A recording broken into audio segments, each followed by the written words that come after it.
कर जिनको राहत नहीं मिल रही है वो ये ना सोचो भगवान का ऑपरेशन चालू नहीं है। आपके उन संकट निवारण के लिए परमात्मा उसी दिन सक्रिय हो जाता है जिस दिन आप इस ज्ञान को पढ़कर या ज्ञान को सुनकर और हृदय से पुकार लेते हो, परमात्मा हम आपके हो लिए, आपके बगैर मुझे कुछ दिखाई नहीं देता है। और कब बुलाओगे, उसी दिन से परमात्मा आपको अपना मान लेता है, क्योंकि ये आत्मा का साथी है, आत्मा इसका अंश है। चाहे वो किसी धर्म में है, चाहे किसी मजहब में है, या किसी प्राणी के शरीर में है, कुत्ते गधे सूअर के शरीर में है। तो ये परमात्मा उसी दिन से आपको स्वीकार कर लेता है यदि आप हृदय से पुकारते। और जिस समय नाम ले लेते हो फिर तो बातें खत्म हो जाती है कि आपके कोई सुनवाई ना हो या आपके संकट दूर ना हो। उसके लिए यही कारण हो जाता है कि परमात्मा पहले वो संकट टालेगा जो तेरी जान को जोखिम करेंगे। आपको जीवन एक्सटेंड करके फिर धीरे धीरे तेरे सारे आपके सभी कार्य, आवश्यक कार्य जो होंगे सारे ठीक करेंगे। देखो ये भक्ति मार्ग है। यदि आप यहाँ आते हो बरवाला आश्रम में तो आपको सबसे पहले ये उद्देश्य बनाना होगा कि मुझे मोक्ष चाहिए। और जो ये कहते मैं फैक्ट्री लाऊं, मैं मंत्री बनूं, एमएलए बन जाऊं, मेरा आशीर्वाद दे दो गुरुजी, देखो ये आशीर्वाद यहाँ पर आपको नहीं मिलेंगे, क्योंकि ये तो भगवान से दूर करेंगे आपको। और हम ऐसा विष आपको खिला नहीं सकते जो आपका जीवन को हानि कर दे। डॉक्टर ऐसा अनजान नहीं होता। इसका कारण ये है कि जैसे कोठी बंगले आपको दे भी देगा भगवान, तो आप परमात्मा से कोसों दूर होगे। और फिर क्या बताते हैं, सर्व सोने की लंका थी वो रावण से रणधीरम, एक पलक में राज विराजीव जम के पड़े जंजीरम। सारी सोने की लंका बख्श दी थी उसको, सारा लंका सोने की बनाए बैठा था। और उस समय तो कई कई हजार, 20-20, 30-30 हजार वर्ष की उम्र होती थी। तो उसने तो आपको सोचना कोई बड़ी बात नहीं थी कि अभी ना मरूं, 30-40 हजार वर्ष जीऊंगा, क्योंकि सतयुग में 1,00,000 वर्ष की आयु होती है। और त्रेता में भी 67 के अंदर 40, 50, 30 और लास्ट में कम हो जाती है। तो रावण के मन में ये खरपतवार पैदा हो जाना कि अभी नहीं मरूंगा, ठाठ तो कोठी बना ली, दो कोई मंजिल की अटारियां बना रखी हैं। जैसे आजकल ये 20-20, 30-30 मंजिल के बनाते हैं मकान, वो तो 100 मंजिल के बनाए बैठा था, 200 के, इतना कुबद्दी था। और सारे सोने के, ईंट और गारा सोने की, लिपाई सोने की। और उसने भी ये सोच रखा था भी नहीं मरूं, ऐसा बक्कल उतरा, सह परिवार नष्ट हो गया। तो कहने का भाव ये है, परमात्मा कहते हैं कि क्या मांगो कुछ थिर न रहाई, ये देखत नैन चला जग जाई, 1,00,000 पूत 1,15,00,000 नाती, उस रावण के दीवान बाती। परमात्मा कहते क्या मांगो, हमें बताते हैं कि क्या मांगोगे। रावण जितने धनी भी नहीं हो सकते, और ऐसे शक्तिशाली सिद्धि युक्त भी तुम नहीं हो सकते। और उसकी क्या दुर्गति हुई, और क्या मांगना चाहिए परमात्मा से। भक्ति दान गुरु दीजियो, देवन के देवाओ, जन्म पाया भूलूं नहीं, करहूं पद सेवा हो।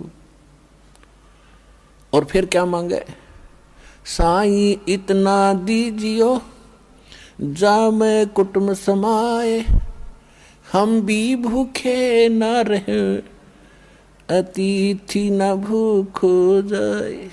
इससे अधिक मांगने की आवश्यकता नहीं भगवान से। कहते उस समर्थ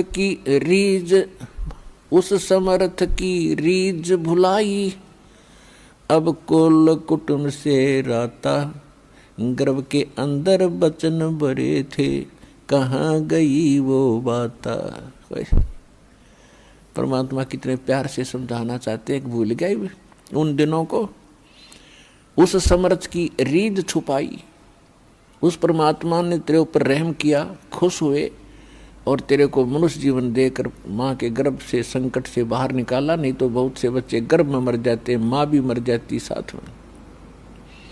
उसकी मेहर से ही तुम ठीक ठाक यहाँ बाहर जन्म लेते हो। और आज भूल गया उन भगवान की उन बातों को कि गर्भ के अंदर वचन भरे थे, कहाँ गई वो बातें। तो पुण्यात्मा, दुख में सुमन सब करें, सुख में करे न कोई, और जय सुख में सुमन करे तो दुख का ही कोई। तो सौभाग्य उन पुण्यात्माओं का जो यहाँ आए हैं, जिनके ऊपर कोई आपत्ति है। दास यहाँ देख रहा है कि 80% व्यक्ति भक्त श्रद्धालु केवल दुखी ही आए हैं। कोई रोग से दुखी है, कोई और अन्य शोक है उसको, या कोई अन्य प्रॉब्लम उसके ऊपर आई हुई है। तो आपके लिए वो दुख, आपके लिए वो प्रॉब्लम, आपके लिए वो रोग एक वरदान सिद्ध होगा यदि इस मार्ग पर आप डटे रहे। देखो, एक दिन में कोई वस्तु परफेक्ट नहीं होती। बच्चा जन्म लेता है, आपको खुशी होती है, धीरे धीरे बड़ा होता है, 15, 16, 20 वर्ष के बाद जाकर वो कुछ अपना धंधा करने योग्य होता है। इसी प्रकार आप बीज बोते हो। मान लीजिए आपने आम का बीज बोया, उसकी परवरिश की, देखभाल की, पौधा बना, फिर पेड़ बन गया, और पेड़ बढ़ने के बाद फिर उसका फल लगेंगे। इतने फल लगेंगे कि लदपद हो जाएगा, आप भी खा लोगे, रिश्तेदार भी छक लेंगे। ठीक इसी प्रकार आज आपको, जिनको आज मंत्र मिला है, उन्होंने आज ये सत भक्ति रूपी पौधा आपने आज बीज बोया है इसका, और इसकी सिंचाई करना यानी भक्ति करना, दान धर्म करते रहना, मर्यादा रखना, इसकी बाड़ बनाना। बाड़ बनाने का मतलब है मर्यादा रखना, नियम भंग मत करना। धीरे धीरे रे मना, धीरे सब कुछ हो, माली सींचे मूल को, फूल फले। धीरे धीरे रे मना, धीरे सब कुछ होए, माली सींचे सो घड़ा, समय आए फल होए। जैसे माली का मतलब है जो उस प्रोसेस से परिचित, उसका विद्वान है, बाग बगीचे लाने वाला। वो बीज बोता है और उसमें सैकड़ों पानी घड़े डालता है, वाटर पानी के, और धीरे धीरे वो बड़ा होता है। उसको मालूम है, उसको 100% ज्ञान है, वो पूरा उसके ऊपर विश्वास है उसको कि एक दिन ये पेड़ बनेगा।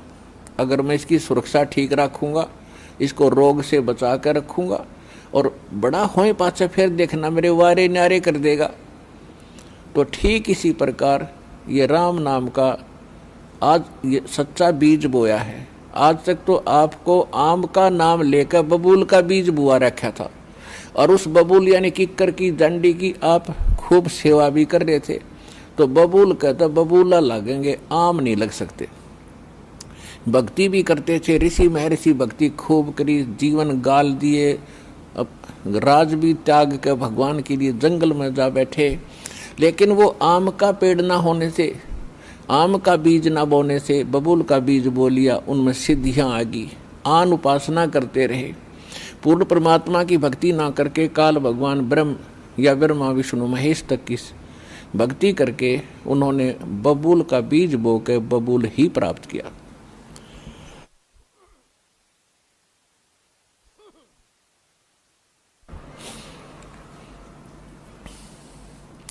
उदाहरण के लिए हिरण्यकशिपु ने ब्रह्मा जी की साधना करके बबूल का पेड़ बोया, और क्या मिला उसको? सिद्धियां आ गई। ये समझ बैठा कि मैं भगवान बन गया, और कैसा जीवन नाश हुआ उस व्यक्ति का। ऐसे ही रावण ने बबूल बोया था भगवान शिव की भक्ति करके, और क्या प्राप्ति हुई? सिद्धियां होगी, रिद्धि आ गई, सोने के महल बना लिए, आकाश में उड़ जाने की शक्ति आ गई और कुबद को माकर सर्वनाश करा के गया। तो पुण्यात्माओं, इसी प्रकार विष्णु जी की साधना करने वाले ये भी शास्त्र विरुद्ध साधना करके अपना जीवन नाश करते हैं, क्योंकि शास्त्र विधि को त्याग कर जो मनमाना आचरण करते हैं उनको न सुख होता है न कोई सिद्धि होती है, यानी सत साधना की सिद्धि, और न ही उनको कोई उनकी गति होती है, जिस कारण से ये भक्ति करके भी अपना जीवन व्यर्थ ही कर गए। तो ये प्रसंग चल रहा है कि धीरे धीरे रे मना और धीरे सब कुछ हो। आज नाम लिया है, किसी ने 6 महीने हो गए, किसी ने सतनाम मिल गया है, किसी को प्रथम मंत्र मिला है, और किसी ने 10 महीने हुए हैं, किसी ने 1 वर्ष हो गया, किसी ने 2। जिन भक्तों को 1 वर्ष से ज़्यादा हो गया, 2 वर्ष हो गए हैं, आज उनके सुख सुनना, उनके मुंह का थूक सूख जाएगा अपने सुख बताते बताते। इतने सुख देता है परमात्मा।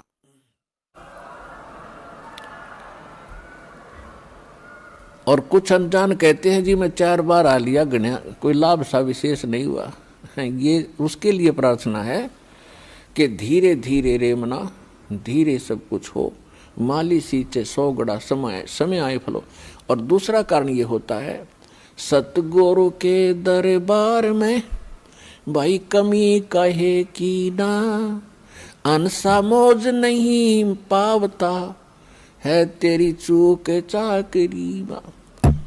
इस सच्चे दरबार में किसी चीज की कमी नहीं है। यदि आपको कोई राहत परमात्मा से नहीं मिल पा रही है तो आपका कनेक्शन ठीक नहीं है। अपन आत्माओं, जैसे एक मेन लाइन आई है बिजली के तारों की, और वहां से पूरी कॉलोनी को कनेक्शन मिला हुआ है, और किसी एक व्यक्ति का पंखा नहीं चल रहा या मोटर नहीं चल रही या कोई भी आइटम नहीं चल रहा, तो उसका कोई और कारण हो सकता है। या तो पंखा खराब हो सकता है या मोटर खराब हो सकती है, उसको चेक कराओ। और सारा ही व्यवस्था नहीं चल रही कोई भी, तो आपका कनेक्शन ठीक नहीं है। तो यहाँ एक बहुत बड़ी हम गलती करते हैं कि मर्यादा ना रख के भगवान का हम आशीर्वाद प्राप्त नहीं कर पाते, जिस कारण से आप जी का वो कनेक्शन कट जाता है। कहते परमात्मा कहते औखद खावे और पत्थर है, औखद खावे और पत्थर रखे और तब पावे मोक्ष। जैसे दवाई लेते हैं, औषधि लेते हैं, तो उसके साथ कुछ परहेज भी होते हैं। तो इस मार्ग में परहेज कंपलसरी है, परमात्मा के इस मार्ग में। और परहेज वही हैं जो हमने वैसे ना करने चाहिए। बीड़ी, शराब, मांस, तम्बाकू, अन्य देवताओं की पूजा, ये तो वैसे ना करनी चाहिए। बताओ परहेज क्या है? तो इस करके ये तो अवश्य रखने ही पड़ेंगे यदि आपने भगवान से लाभ लेना है और मोक्ष प्राप्ति करनी है। तो कहने का भाव ये है कि नाम जिन्होंने ले लिया, धीरे धीरे सब काम होंगे। थोड़ा समय दो दाता को, इतने उतावले ना हो। जैसे एक कहता है जी मैंने नाम लिया, मेरा सारे सुख हो गए, तो इसके अब दूसरा कहता है जी मैं 4 बार आ चुका हूँ, अभी तक विशेष राहत मिली नहीं है। पुण्यात्माओं, ये परमात्मा का मार्ग है, इसके लिए आपने ये ध्यान रखनी पड़ेंगी जो बातें दास बता रहा है। अब जैसे किसी का कोई रोगी है और उसको एक्सीडेंट हो गया किसी का, और उससे ब्लड निकल रहा है, रक्त, और उधर से टांग टूट गई, उस पीड़ा भी बहुत घनी हो रही है, तो डॉक्टर सबसे पहले उस स्थान को ऑपरेशन या किसी कारण से ठीक करेगा जहाँ से ब्लड निकल रहा है। अगर उसका ब्लड निकल गया तो नाश मृत्यु हो जाएगी, और वो उस तरफ ध्यान नहीं देगा कि टांग टूट रही है और ये रो रहा है, चिल्ला रहा है कि मुझे पीड़ा है। डॉक्टर इलाज भी कर रहा है और वो ये सोच रहा है कि डॉक्टर का ध्यान को नहीं, मैं मर गया, मेरी तो टांग टूट गई। लेकिन डॉक्टर पागल नहीं है, डॉक्टर पहले देख रहा है कि ये करना आवश्यक है, ये टांग तो बाद में जुड़ जाएगी, इस तरह मरा नहीं गा ये। तो इसी प्रकार आपके जिन्होंने दीक्षा ले ली है और जिनके ऊपर कोई ऐसी आपदा आनी है कि आपकी मृत्यु होनी हो, तो पहले परमात्मा उस मृत्यु को रोकेगा, बाकी सांसारिक सुख तो फिर आपका ढेर लगा देगा, आपका जीवन एक्सटेंड हो गया था। तो इस बात को आप ध्यान रखना, यह कोई बालकों का लेख नहीं है और इतने एक मनुष्य जीवन का मिलना हंसी खेल नहीं है, एक सांस भी मनुष्य जीवन की मिलना आपको बालकों का खेल नहीं है। और ये आपको 100-150 वर्ष एक्सटेंड कर देता है ये परम पिता, ये पूर्ण परमात्मा है।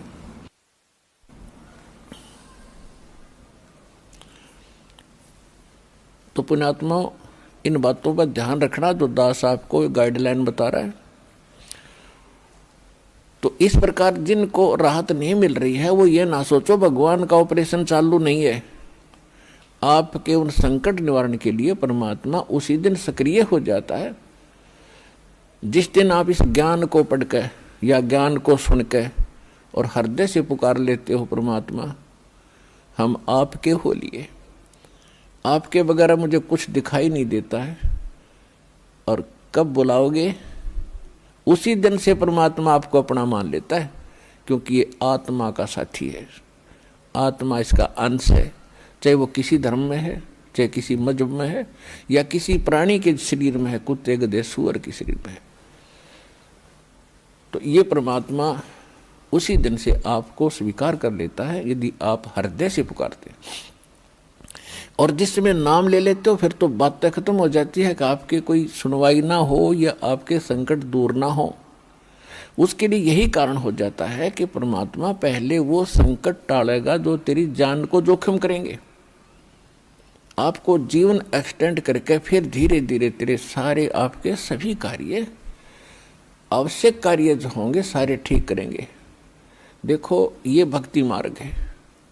यदि आप यहाँ आते हो बरवाला आश्रम में तो आपको सबसे पहले ये उद्देश्य बनाना होगा कि मुझे मोक्ष चाहिए।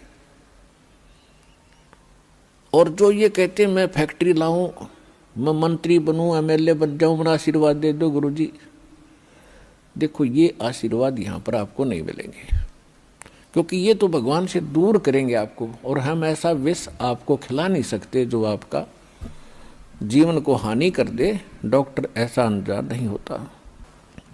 इसका कारण ये है कि जैसे कोठी बंगले आपको दे भी देगा भगवान, तो आप परमात्मा से कोसों दूर होगे।